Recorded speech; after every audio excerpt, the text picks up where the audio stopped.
The target of the FBI raid was the Awad family, who owned several convenience, clothing, and electronics stores in Toledo. The government alleges that over a number of years, the family and their subordinates operated a criminal enterprise in which they bought and then sold stolen goods to the tune of $11 million.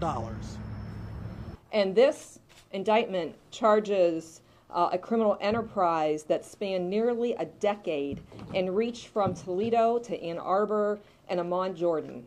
Some of the illicit proceeds were sent to relatives of the Awad family in Palestine, which paid for the construction of this elaborate home. Police say the Awads used intimidation and violence to further their criminal enterprise, routinely threatening people with guns and knives. Police were tipped off a year and a half ago.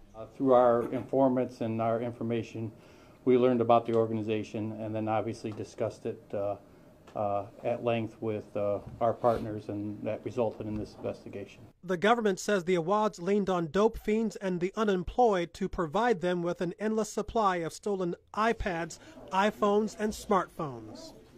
So for more than a decade, again, they preyed on a lot of folks, including addicts and heroin addicts in particular, to steal the goods on their behalf, give them a very low price for what they brought to them. The feds say the Awads incorporated 90 shell companies and used 15 different bank accounts to launder the $11 million.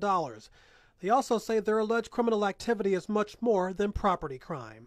This criminal enterprise had many schemes, and in many respects, it's safe to say that they fueled the epidemic of break-ins, burglaries, robberies, and the like. And they didn't hesitate to use fear, intimidation, and violence to enforce its way.